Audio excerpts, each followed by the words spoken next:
So financially, our business has been sustainable over the first 4 years that I've been on the property, or the first 3, and going into the 4th season now, where the prospects are positive, and that basically comes back to our farm working expenses being of a lower level.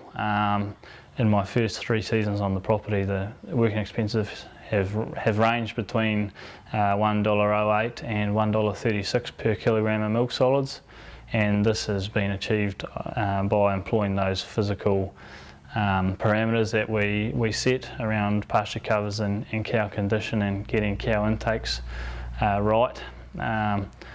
In those first 3 seasons on the property, our total expenditure didn't vary very much, but the reason that we were able to get our farm working expenses down was through extra production, through I suppose better management and efficiency gains, and that just gave us greater dilution. So that's a big focus for us, is not necessarily cutting costs, because I think we've got the right base in terms of where our cost structure is, in terms of total expenditure, but just producing more through better farm management and herd improvement, and further diluting those costs out. And I think going forward, producing milk between $1 and $1.10 per kg farm working expenses is where I see this farm performing.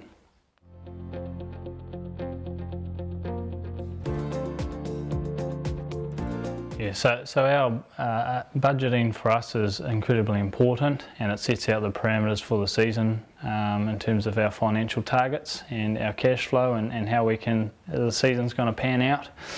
But it is just that, it's sort of a forecast, and generally things do change a bit, and I suppose that's what budgeting is all about. But it's being able to stick within your targets that you've set over the total season.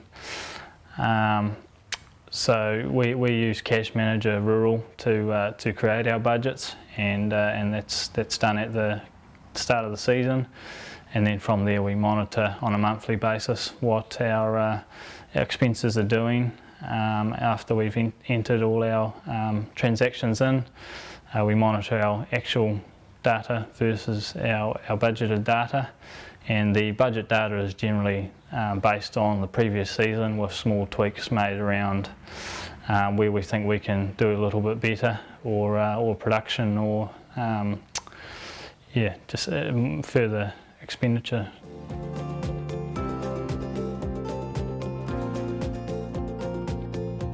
For me, the numbers are a huge part of the business, and well, it is just that, it is a business, so it all comes together.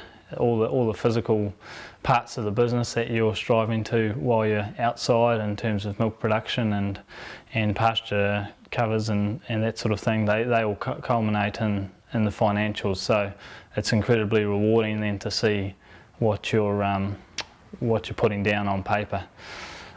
So for me, I've always had an interest in numbers, and I suppose that's in large, I can thank my parents for that, as they got me involved in the financials of the business, and they never made numbers a secret. So I was involved from an early age in taking trips to the accountant with them and that sort of thing, so that I had good financial literacy. And then whilst at university, I also enjoyed the budgeting side of it, and then I carried that on as I came home to the farm. And like I said, it's just about putting the numbers down and seeing the results you're getting, and the rewards for what you're getting, what you're doing outside.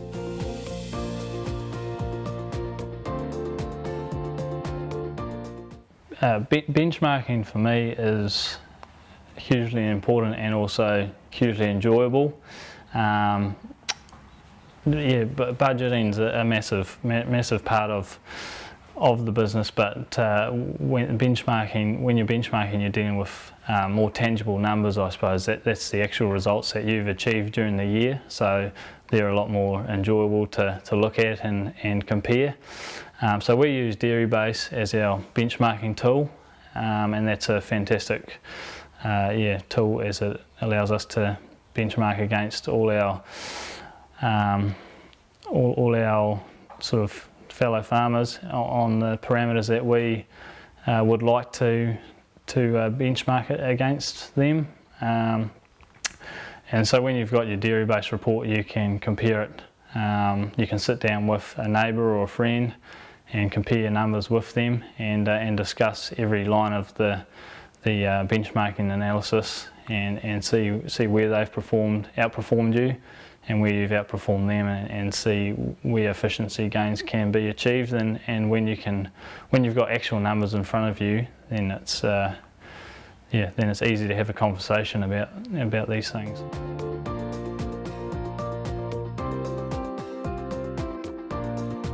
So if we look at our drawings between Taylor and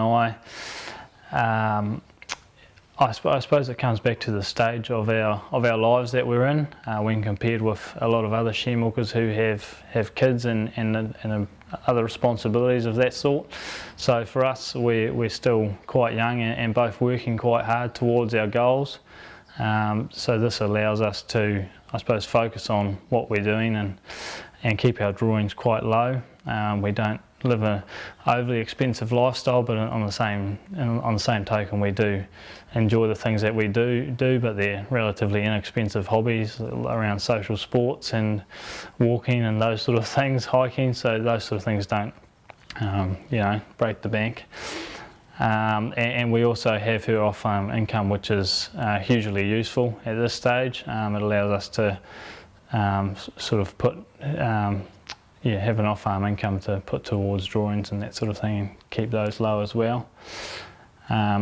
Around debt reduction, that's the biggest focus for me, and it has been over the past few years. And now our debt is down to a very manageable level, and it means that our interest costs have also come down considerably since the first season. I was very fortunate with the timing of myself going into share milking, being in the highest payout season that we've seen.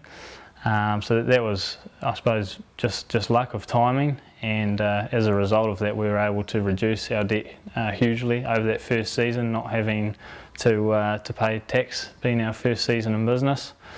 So as a result of that, we halved our debts in the first season. And over the subsequent years, we've continued to reduce our debt levels, however, not to the same sort of levels that we had done over the first season, as a result of obviously lower payouts. But the positive thing is that we have still been reducing our debt and not increasing it. So we're extremely proud of that.